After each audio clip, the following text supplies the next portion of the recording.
What's up, everybody? Welcome back to your favorite New York Jets subscription podcast, Badlands. I'm your host, Joe Caporoso. Sunday AM coffee, Memorial Day weekend edition. You may be hungover somewhere. You may have big plans again today or tomorrow. I very strategically recorded this Thursday before I headed to Newport for the weekend. And also because we released our annual Badlands roster rankings, which are available at badlandstoj.com /roster rankings, all lowercase. We also have it linked over up on the Patreon. Do this every single year where I rank the top 50 players in the team, which is always, I find, an informative exercise for myself just to refresh and have a gauge on where exactly the talent sits. And it was an exercise that was more fun than it's been in recent years. And when you have more top end talent, it makes it more challenging and more interesting than trying to convince yourself that like Jermaine Kearse is like the seventh best player on the team, as we were doing 6, 7, 8 years ago. Quick PSA before we get into it. We have a 20% off sale all Memorial Day weekend on our Nike Badlands shirts. That's at badlandstoj.com with promo code BadlandsMDW. Memorial Day weekend sale, 20% off. Take advantage of it now. Also, if you have a polo, when we announce the golf outing details next week, there'll be further discounts baked into that. We don't have all the final details yet, but we're leaning very heavily to a golf course in New Jersey, like northern centralish New Jersey, likely in the back half of July on a Friday, maybe very early August on a Friday. Still got to hammer out some details, but stay tuned there. Also, new promo with us and Underdog, deposit match, 50% up to $250. We'll have our next best ball draft live probably by the time you're watching this, but if not, very shortly after. We just had another one crank last weekend, and the pick'ems are rolling every night too. So that's just promo code Badlands, and look out for the link in the bio here, and you'll see that as well. All right, let's talk roster rankings. My number one was Sauce Gardner, who I think you go a lot of different directions with this. It kind of depends how you think of it, but for me, I think Sauce is credibly the best cornerback in football going into this season.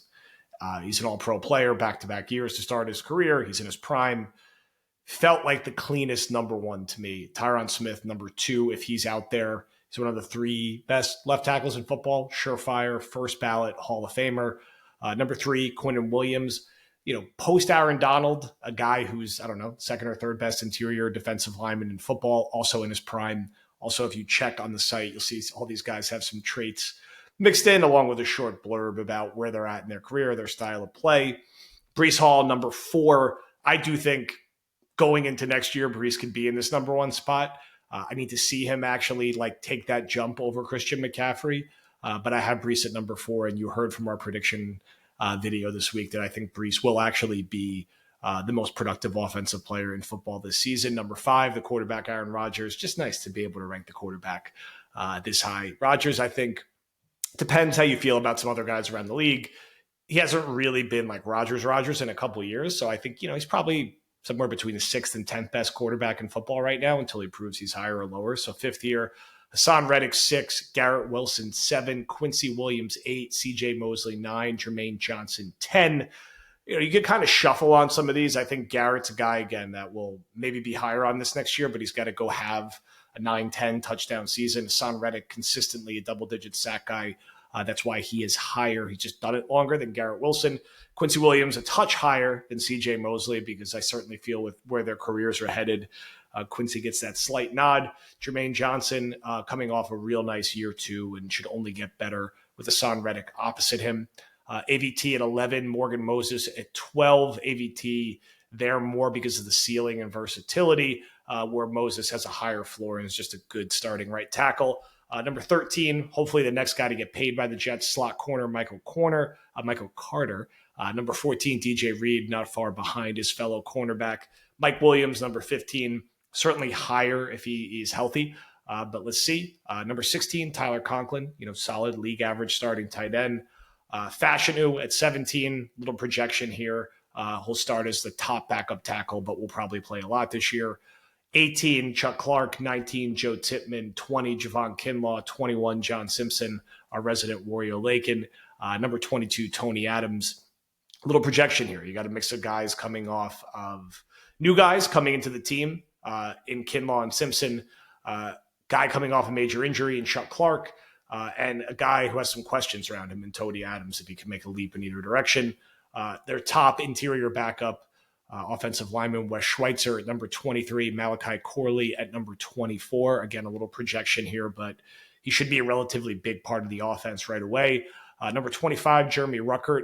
I think some people may want to see him a little higher. I think we still got to see a little more. I like Ruckert. I like to see them use him in more ways than as a traditional tight end, but have him at the 25 spot right now. Ashton Davis back again at number 26, mostly for his special team prowess and ability to be involved in turnovers. Will McDonald at 27, Solomon Thomas at 28, Carter Warren, Discord favorite, at 29, and Greg Zuerlein at 30, finally breaking the special team drought. I think with McDonald, we just got to see it, right? He should have a higher ceiling than a lot of these guys that he's around. We just haven't seen it, and hopefully year 2 he makes that jump. Morstead at 31. Again, I didn't want to put specials any higher than the 30s. Resident midfielder Alan Lazard at number 32 until he makes us shut up about all these soccer jokes. Brandon Eccles at number 33. Tyrod Taylor, new backup quarterback, at 34. Jamie and Sherwood, sort of a depth linebacker and special teamer, at 35. Rookie Braylon Allen at 36. I think he will be the number 2 running back this year and be maybe a bigger part of the offense than some people expect. Number 37, Michael Clemens, who will have the first at-bat to fill JFM's role if the Jets don't go the veteran route. Leki Fotu at number 38, another new interior defensive line addition. Izzy at 39. He's going to have a bit of an uphill climb this year. You don't draft 2 running backs the year after drafting a running back unless you have some concerns there. Our guy, big stockholder, Jason Brownlee at number 40. Certainly could see him climb up this if he has a very big summer. If you listen to Badlands, you know we're a big fan of Brownlee's game. Xavier Gipson at 41. Gipson really did ultimately produce more than Brownlee as a rookie. This is more of a projection going forward. Also, TBD if Gipson is really the go-to returner or they use one of the running backs with how the new rules are in place. Max Mitchell, number 42, really like the 9th offensive lineman right now, so kind of a bubble roster player.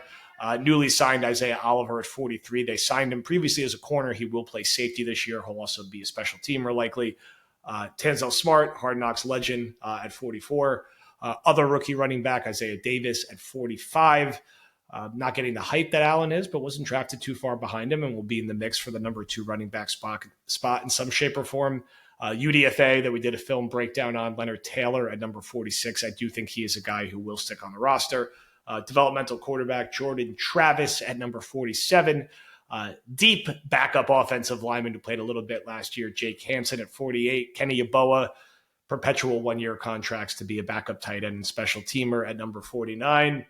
And last but not least, Quanted Stiggers, another Badlands favorite, coming in at number 50, who will have an outside chance of making the roster for a depth position in the secondary and for some special team opportunities. Honorable mention list, Zach Kuntz, currently the 4th tight end, but intriguing because of his size.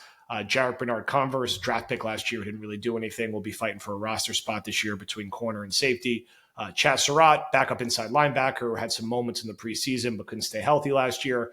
Irv Charles, backup receiver with good size, who's shown a little bit as a gunner on special teams. And then Jalen Key, Mr. Irrelevant, the Jets' 7th round pick this past year, covers sort of your top 55 or so for the Jets roster. I know there's a couple other guys knocking around there, but and maybe we get a couple additions and we'll update this in real time if and when we get another safety, another receiver, anything else that they add to the mix. But I think, again, going through this, it's like there's a lot of top-end talent on this team, and you need that top-end talent to stay healthy, but you can say that about almost any team in the NFL.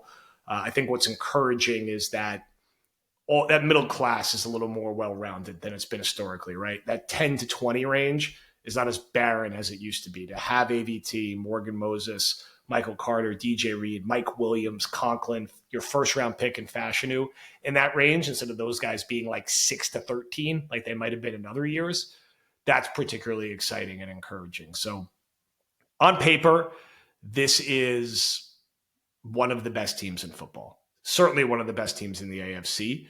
They have to go do it now. Quarterback has to stay healthy. Offensive line has to stay healthy. Offensive staff has to stay the hell out of the way. Defensive staff is to keep doing their thing, and the head coach has to manage games properly. And if they do that, they should win somewhere between 10 and 12 games. Football is not played on paper. It's not played in May projections. There's enough talent here to unquestionably break this playoff drought. So hopefully they can do that, because I think we're all tired of talking about the draft in November or December. We want to talk about a playoff game. And again, going through this 1 through 50, and we have this listed out and will be updated in real time at badlandstoj.com, where you can also get your gear 20% off with Badlands MDW promo code. Keep checking it out. In terms of what's up this week, Jake and Paul quarterback series has been awesome. The Darnold episode should be hitting tomorrow. I already did one on Sanchez and Geno.